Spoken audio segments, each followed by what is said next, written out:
Assalamualaikum warahmatullahi wabarakatuh. Yang saya hormati Profesor Ammar Minin selaku reviewer PPM Universitas Widya Mataram. Yang saya hormati Ibu Dr. Optika Andrani selaku Kepala IPPM Universitas Widya Mataram. Bapak Ibu, teman-teman dosen yang hadir pada hari ini. Izinkan saya mempresentasikan hasil laporan pengabdian kepada masyarakat dengan judul peningkatan penjualan produk usaha kelompok forum komunikasi usaha mikro kecil dan menengah atau Forkom UMKM di wilayah Donokerto, Duri, Sleman melalui strategi pengembangan produk. Pengabdian ini kami lakukan dengan teman-teman dosen di prodi perusahaan pada tanggal 5 Juli tahun 2022 berlokasi di Donokerto, Turi, Sleman, Yogyakarta. Ini anggota UMKM atau forum komunikasi UMKM ini hampir sebanyak 60 anggotanya, dan yang hadir kemarin sebanyak 43. Kami diminta untuk melakukan pengabdian masyarakat karena di sana wilayah Donokerto ini dikenal dengan wilayah yang tingkat pariwisatanya cukup tinggi, dekat dengan Gunung Merapi dan lain sebagainya. Kemudian dari anggota UMKM tadi itu sudah banyak mempunyai produk dan sebagainya. Namun kesulitan mereka selain pengembangan produk tadi pengelolaan keuangan, promosi secara digitalisasi, mereka juga kesulitan dalam meningkatkan penjualan. Sehingga terutama dampak dari COVID-19 kemarin itu cukup drastis sekali terhadap peningkatan penjualan mereka. Ini yang disampaikan oleh Ketua UMKM atau Ketua Forum Komunikasi UMKM dari Donokerto, sehingga tim bergerak berniat untuk memberikan penyuluhan dengan tema bagaimana kita membantu meningkatkan penjualan masyarakat atau anggota UMKM di Donokerto melalui pengelolaan keuangan, kemudian strategi pemasaran dan pengembangan produk. Nah, kebetulan saya di sini memberikan materi terkait tentang pengembangan produk. Kita ketahui sendiri berwirausaha melalui UMKM merupakan salah satu faktor penting yang memberikan dampak yang sangat signifikan terhadap peningkatan perekonomian di negara ataupun di wilayah atau di daerah. UMKM punya peran besar dalam memajukan perekonomian di Indonesia, terutama dalam hal penyerapan tenaga kerja di sini sampai 99,40%. Dan sumbangan PDB-nya hampir mencapai 30%. Jadi kita lihat di sini bahwa sumbangan UMKM terhadap perkembangan perekonomian di negara Indonesia maupun di setiap daerah itu cukup besar. Sehingga perlu ditingkatkan, perlu dikelola dengan baik, sampai dengan COVID-19 ini para pelaku UMKM mengalami kemunduran, bangkrut, malah yang tutup seperti itu. Nah, menurut Kepres tahun 2098 diartikan UMKM merupakan kegiatan perekonomian rakyat pada skala kecil yang perlu dilindungi, dicegah dari persaingan yang tidak sehat. Nah, UMKM juga harus perlu produktif, baik itu yang dimiliki oleh perorangan maupun badan usaha, itu juga perlu dikelola secara serius, secara matang agar bisa bersaing di dalam dengan produk-produk luar negeri seperti itu.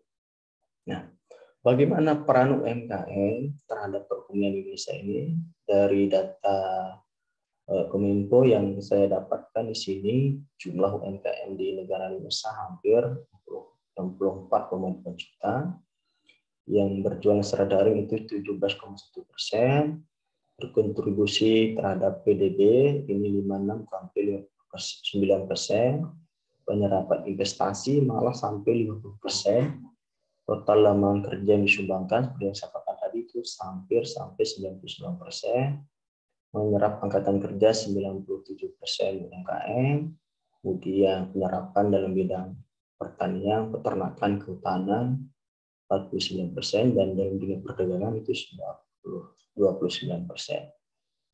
Dari data-data berikut ini, berarti bisa kita lihat UMKM adalah fondasi dalam membangun perekonomian di negara Indonesia, terutama di era pasca pandemi COVID-19 ini. Nah, dalam situasi pandemi COVID-19 ini, produk lokal UMKM atau produk-produk daerah ini adalah saatnya untuk menjadi nomor satu di rumahnya sendiri atau di daerahnya sendiri. Nah, bagaimana caranya biar menjadi produk unggulan, produk nomor satu di daerah sendiri, terutama di wilayahnya sendiri? Tidak bisa lepas dari namanya pengembangan produk. Apa yang perlu dikembangkan? Walaupun produknya sederhana kayak salad, kayak ubi dan sebagainya, itu bisa dikelola dengan baik, mulai dari pembentukan kemasan, variasi, warna, kemudian kita berikan label yang menarik, kata-kata yang menarik, sehingga itu bisa meningkatkan nilai jual atau value dari produk tersebut. Jadi, pengembangan produk itu apa? Pengembangan produk adalah strategi untuk menumbuhkan perusahaan yang cara menawarkan. Menawarkan apa? Modifikasi produk yang sudah ada, atau membuat produk baru dengan target pasar yang lebih luas dan membuat produk baru yang lebih menarik seperti itu. Jadi artinya di sini melakukan modifikasi pengembangan produk itu tidak hanya melakukan produk baru, tetapi juga bisa memodifikasi produk yang sudah ada. Dengan cara apa? Dengan memberikan nilai tambah terhadap kemasan, fitur, nilai, dan sebagainya. Nah, kenapa anggota UMKM Donokerto perlu melakukan pengembangan produk? Penting untuk kita simak secara sama-sama di sini. Pengembangan produk perlu dilakukan satu untuk memenuhi keinginan konsumen. Ingat, selera konsumen itu ada batasnya. Kemudian produk itu ada batas hidupnya. Jadi produk life cycle, jadi perlu melakukan perubahan-perubahan nilai pada produk tersebut walaupun isinya sama. Perlu dikembangkan jumlah variasi rasanya, kemasannya, sehingga itu bisa meningkatkan selera konsumen. Kemudian, tujuan pengembangan produk adalah untuk meningkatkan pendapatan atau omset penjualan. Artinya, semakin menarik produk yang kita jual, maka berdampak kepada jumlah peningkatan penjualan semakin meningkat, pendapatan juga makin bertambah. Yang ketiga, memenangkan persaingan. Jadi, walaupun produk kita biasa yang bisa kita jual sehari-hari, namun ternyata kita mempunyai inisiatif berinovasi, memberikan value nilai tambah terhadap kemasan, bentuk, variasi rasa tadi, itu juga bisa menaikkan persaingan kita dengan pesaing. Kemudian peningkatan keuntungan tadi kita bahas dan mencegah kebosanan konsumen. Seperti yang saya sampaikan tadi, konsumen itu ada batasnya. Jadi bagaimana caranya konsumen itu agar tidak bosan? Ya tadi melakukan variasi, inovasi bentuk dan rasa dan sebagainya. Dan paling tidak penyederhanaan kemasan.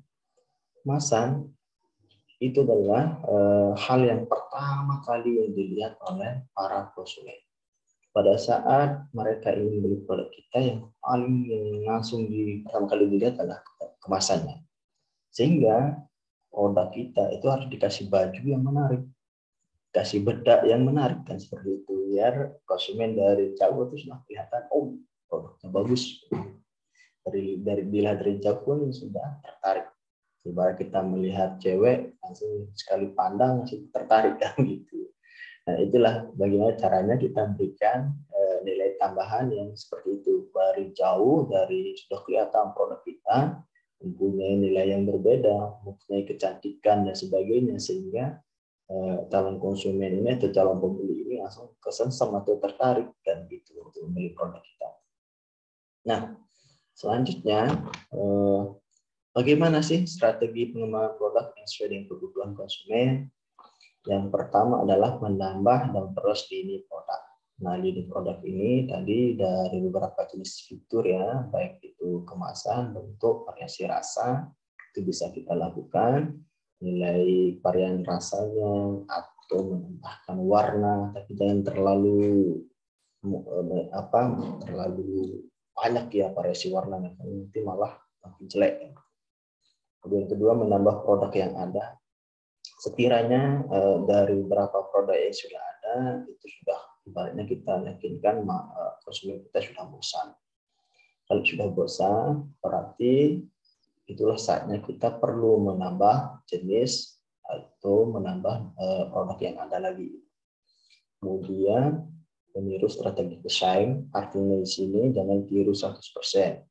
Tetapi ini sama dengan keempat ya, artinya di sini adalah ATM.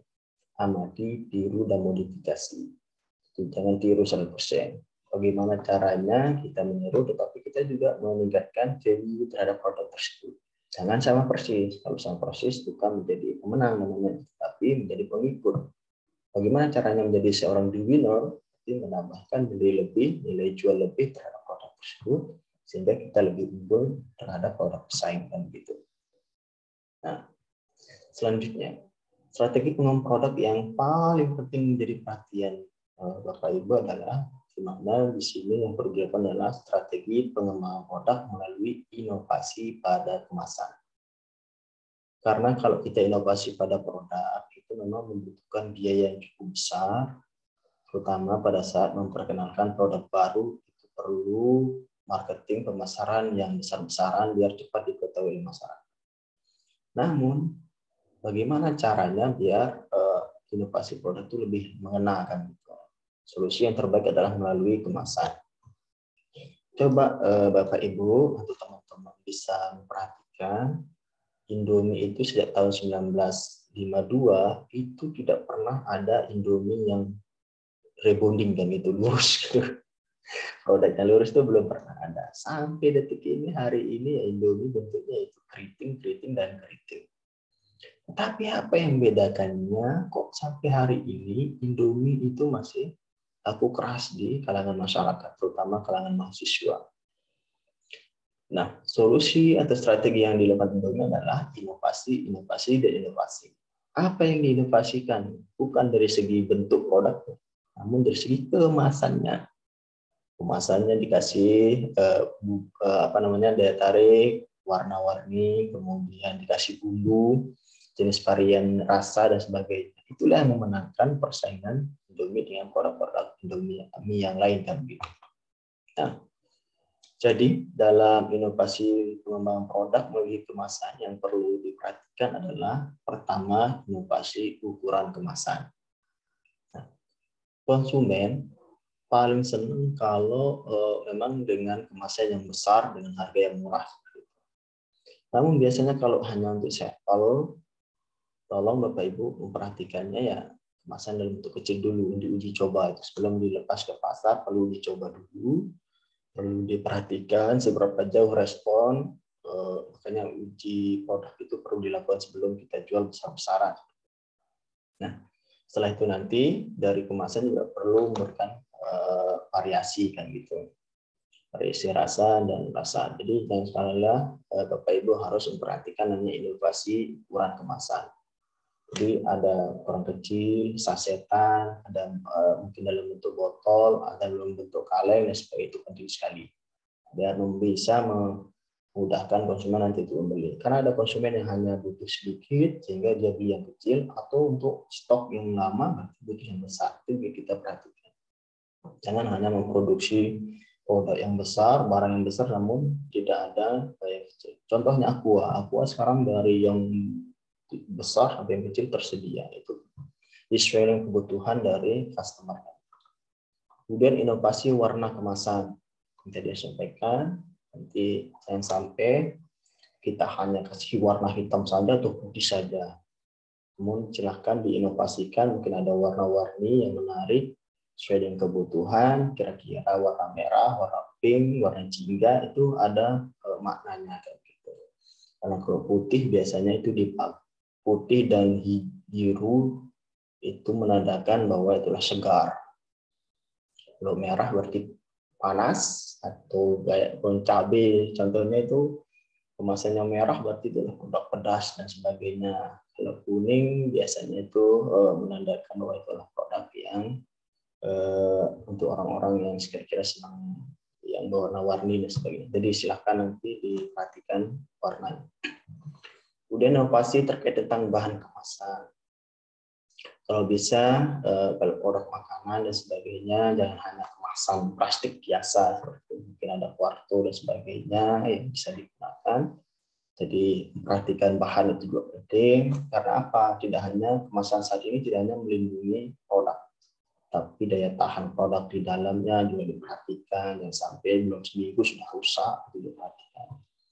Kemudian inovasi label kemasan. Nah, mohon Bapak Ibu perhatikan di sini dalam memberikan label, jangan terlalu tulisannya besar sekali atau logonya besar dari menutupi gambar dari produk tersebut, itu malah bikin orang enak lihatnya gitu. Tulisannya banyak, kemudian logonya besar sekali, itu yang orang lihat enak. Nah, bagaimana caranya label tadi kita buat bentuk yang menarik, kemudian tulisannya sedikit, tapi memang memberikan hal-hal yang terutama di depan. Kalau di belakang sih nggak masalah, karena itu penting kita memberikan informasi terhadap produk tersebut, bahan baku, kapan dia expired, kemudian sudah punya PRT, sudah punya izin halal, biasanya di belakang. Namun di depan itu jangan hanya nama produknya saja ya, sama buku, sama kalau memang ada gambar produk itu penting untuk diberikan, karena itu menjadi daya tarik sendiri juga.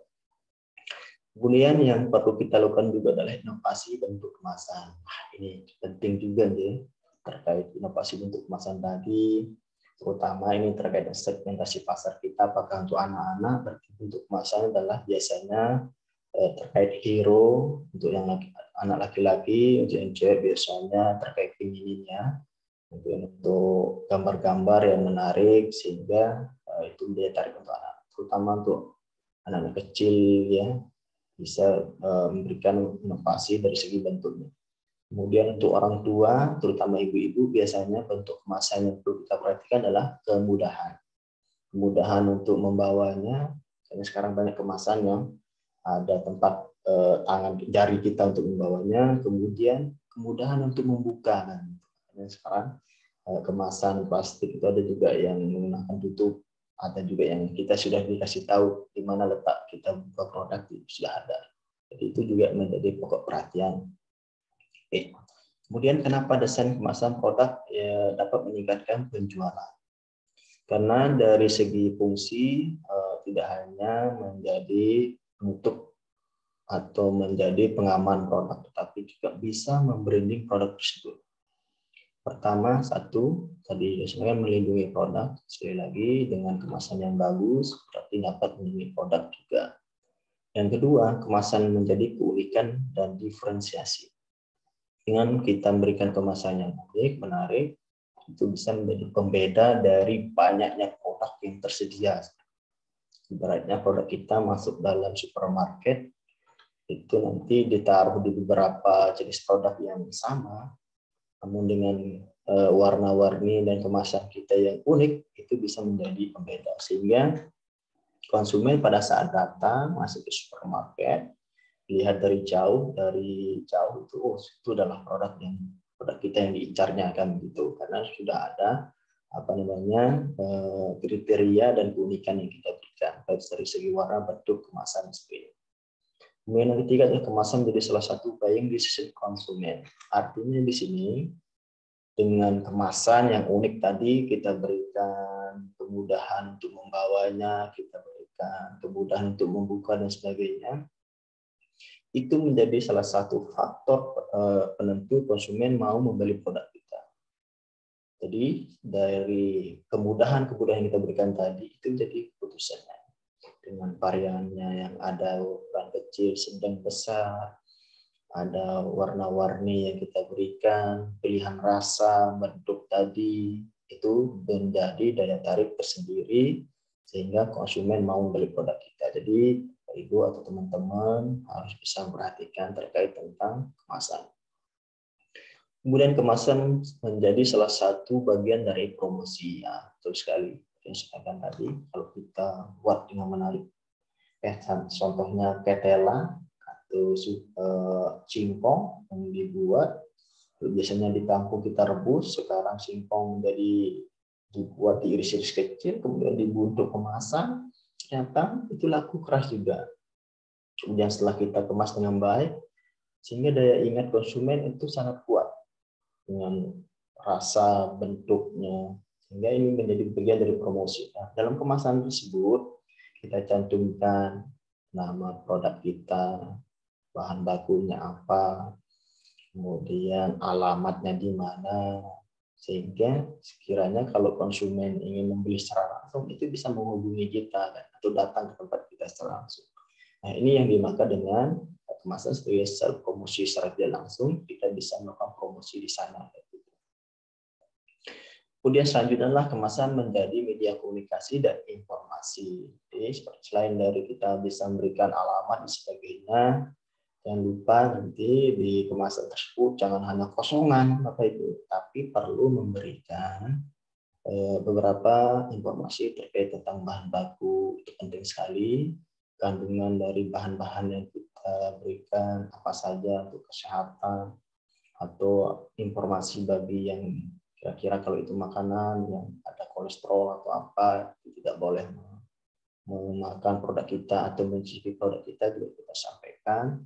Kapan expirednya itu juga harus disampaikan. Jadi jangan sampai kita membungkus gitu saja produk tanpa ada informasi-informasi penting tadi. Disarankan di lingkungan itu kita cantumkan terkait info penting. Kemudian kemasan menjadi primary branding produk. Jadi kita sampaikan produk ini bisa kita naikkan nilai jualnya melalui kemasan tadi. Kemudian 7, kemasan menjadi main branding identity. Jadi dalam kemasan itu jangan kita lupa untuk menyampaikan yang poin-poin penting saja. Identifikasinya, warnanya, ilustrasi yang baik itu apa, font. Jadi penulisan ini juga kita pilih ya, penulisan fontnya apakah menggunakan Times New Roman atau yang lain. Kemudian grafiknya, ukurannya, fontnya berapa, layout penempatan juga harus kita tata. Dengan asal taruh saja, numpuk dan sebagainya, angka ada layout yang jelas gitu. Di layout penempatannya penting. Nah, dari hasil pengabdian kepada masyarakat yang sebelum saya menyampaikan materi itu saya memberikan soal terkait tentang pengetahuan anggota UMKM Mojokerto di sini. Dari hasil pretest di awal yang saya berikan, tingkat pengetahuan tentang bagaimana cara menginovasi pengembangan produk di sini, ternyata sebanyak 14 orang itu tidak mengetahui bagaimana cara melakukan pengembangan produk. Jadi yang dilakukan selama ini ya membuat produk baru kan seperti itu. Tidak tahu bahwa melalui kemasan itu juga menjadi daya tarik. Di sebanyak 14 orang atau hampir 26% di sini memilih tidak mengetahui. Kemudian ada 10 orang yang cukup mengetahui dan sudah melakukan raba-raba, namun belum 100% melakukan inovasi dengan produk. Jadi hanya baru dari segi jenisnya menambah varian produknya, namun nilai jual juga masih stagnan. Kemudian ada 11 orang yang sudah mengetahui, namun sama belum 100%.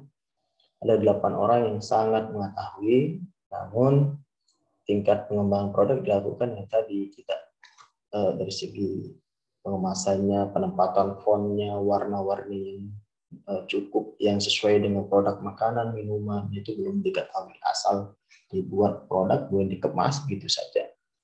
Nah, setelah saya memberikan materi, hasilnya alhamdulillah ada peningkatan yang sangat signifikan dari segi tingkat pengetahuannya, sehingga ini menjadi tambahan penyemangat kami selaku penyelenggara atau penyuluh. Jadi hal di sini tingkat pengetahuan sudah sebanyak 27 orang sekarang mengetahui, itu 63% itu sangat mengetahui cara bagaimana mengembang produk, tidak hanya dari segi bentuk tidak hanya dari segi kita nambah produk, varian produk, namun dari kemasan, keunikan, warna, font atau tulisan yang diberikan, kemudian hal-hal yang kecil juga penting sekali terkait penempatan layout produk juga penting diketahui, karena itu juga menjadi salah satu dan sampai ditumpuk saja di kemasan tanpa ada layout yang jelas ya gitu. Dan 9 sudah mengetahui atau 21% dan cukup makanya ada 7 orang. Dan mudah-mudahan yang 7 ini nanti dibantu oleh ketua UMKM-nya untuk dikelola secara sama-sama biar nanti nilai jual produknya bisa meningkat melalui pengembangan produk melalui kemasan tadi. Untuk artikel pengabdian kepada masyarakat sudah saya submit di OJS Riau Journal Empowerment atau RAJE. Ini sudah ini jurnal dari Universitas Riau dan ini sudah Sinta 3. Mudah-mudahan ini sudah 3 kali yang saya submit di sini dan ini adalah sudah Sinta 3, mudah-mudahan bisa terbit secepatnya juga di sini. Paling karena 2 kali setahun mungkin di akhir Desember nanti sudah terbit. Kemudian ini bukti publikasi di website di Universitas Yulia Mataram dan di LDK 5. Dan ini bukti-bukti kegiatan saya dengan teman-teman, dengan tim di perusahaan pada saat melakukan pengabdian kepada masyarakat. Begitu yang bisa saya sampaikan. Mohon maaf atas segala kekurangan, jika ada salah kata saya mohon maaf yang sebesar-besarnya. Saya akhiri dengan ucapan Assalamualaikum warahmatullahi wabarakatuh.